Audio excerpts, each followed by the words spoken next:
Well. Good morning, Digimon Tamers. It's time to talk about yet another topic I've been thinking about for a while, and that is the longevity of the game. Frankly, this topic can go a lot of different directions, but the first element of longevity that I wanted to cover for the Digimon card game is secret rares. When it comes to secret rares in the Digimon card game, no box is guaranteed a secret rare. Instead, you're guaranteed 7 to 8 super rares and an alt art, and the chance to pull another alt art or secret rare for base sets. Side sets, 2 to 3. And with how difficult they can be pulled at times, I have a few questions to cover in today's video. Number 1, should secret rares be harder to pull? Number 2, should secret rares be meta breaking? And number 3, should secret rares be expensive? Honestly, however you answer any of these questions, ultimately this leads to potential problems to another question. If a secret rare is harder to pull, it may be more expensive. Case in point with Pt1 Rina Shinomiya and how difficult it was to pull a set out of a case. But at the same time, if they're meta breaking like the case of Death-Exmon or Shine Greymon Ruin Mode, they'll always be expensive. The narrative of this video looks at secret rares of previous sets, current prices of the top 5 secret rares, and finally my predictions for the upcoming secret rares in EX6 and BT17 along with the directions I'd love Bandai to go. And as always, if you enjoy the topic and discussion, do consider liking the video, subscribing to the channel, and hitting that notification bell for more future content. The early infancy of Digimon in North America gave us not only 2 secret rares, but 3. Up until set 5, we would be seeing 3 secret rares per set. But the only issue I have with these first couple of secret rares is that not a lot of them are used to this day. Metal Greymon has only niche uses in Machine Dramon, while V-Dramon and Beelzemon have largely fallen out of favor. V-Dramon in its initial release was a little hefty, and even at 6000 DP felt a little too small. Beelzemon, while neat and warp Digi-evolving from Impmon, could only delete a level 4 or lower Digimon. But now with EX2, Beelzemon, and even EX6 on its way for control elements, honestly, this card will likely never see play again. Black War Greymon, while having an interesting effect, requires too many pieces to set up to actually be good. Imperial Dramon Dragon Mode? Regrettably, there's just better options. And of course, Omnimon Alter S saw some mild use in Dark Master Zoo. But still, Omnimon's Wart seems to fare better here.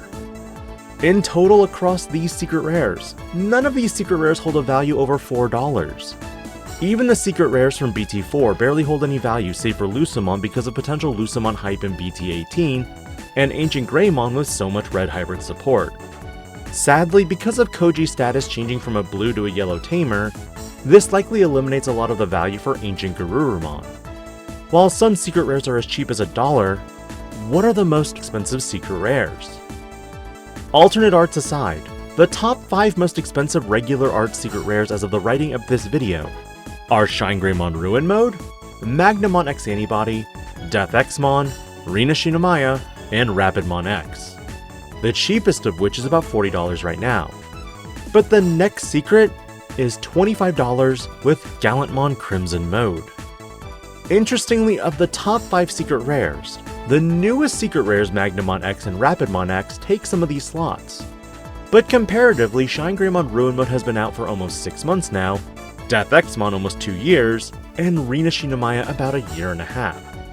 Ultimately, there are reasons these secret rares are the cream of the crop when it comes to that hefty price tag.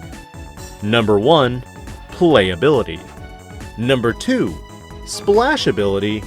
And at times, number 3, the waifu tax. Playability and splashability are similar with some respects on both sides.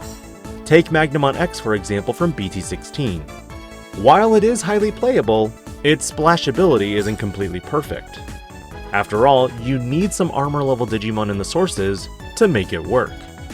On the flip side, Death-Exmon fundamentally can exist in any deck for the fact that there's no absolute need to Digivolve into it, and you can just play it for a reduced cost. Because of this generic splashability in which you can play this in any deck, this contributes to its high price and continued demand to this day. And while BT16 did see a significant shift from what we'd normally see in regards to secret rare prices, admittedly, I feel like Apocalypse would have still been a pricier card had it not been limited to 1. After all, you have many decks that could have utilized this monster. But with EX6, there are only 2 secret rares for this set, and the question, how expensive will they be? Ogudomon is largely going to be a 7 Demon Lord specific secret rare. It's not splashable, meaning in my mind it's functionally so much like Grace Novamon and could wind up being a $10 to $15 secret rare. Its alt art likely being $20 tops once the price settles. But Mirei Mikagura is going to be one of the toss-ups because it is the second tamer after Rina Shinamaya to get the secret rare treatment. While it is 4 cost, there are so many divining tools that you can use with this card, considering it functionally works with some elements of even Yoli and Kari to get extra bodies on board. The question, which path will you choose? As of right now, it doesn't promote OTK strategies and protection like Rina Shinamaya. And while Rina is still a $40 to $50 card, partly because the deck does competitively well, thanks to Kiki, and having the status of waifu, Mirei could comparatively have similar values pending tournament results. But a brief glean into BT17, we have 2 other secret rares that will make debuts. Fenri Lugamon Takamikazuchi mode is a DNA Digivolution of Fenri Lugamon and Kazuchimon, and while the card looks fantastic and has some interesting effects, I can't help but feel that it's too specific and will likely be a cheap secret rare. While yes, you can DNA Digivolve from Fenri Lugamon and Kazuchimon, this is one of the first DNA Digimon that doesn't have a generic DNA Digivolution from a purple and yellow Digimon. So come BT17, will this card be expensive? Personally, I could see this chilling in the $10 range mainly because it's a secret. But that's at most what I'd estimate for the fact that it's not utilizable in a lot of places. Early projections of Greymon could put this in a $10 to $15 card range once things settle. And largely my reasoning is looking at the meta of BT17 on DigimonMeta.com, where this card wasn't used in a lot of decks, nor was it used at 4 copies every time. In looking at the Japanese market in relation to these cards, I found that Paildramon was sitting at about $18, which coincides with the market for ours today. With the Fenri Lugamon and Greymon cards, both cards sit roughly at these values as well of $10 to $15. I got curious and took a look at the Japanese market for Magnamon X and found that the card is still sitting at about $50. With these anticipated prices of secret rares, they don't seem to be as bangers like Apocalypse was in the early infancy of BT15. Nor does it hit the same price point as Magnamon X, Rapidmon X, or even Death Xmon. For the longevity of the game, should secret rares be powerful enough that they maintain a rough price of $20?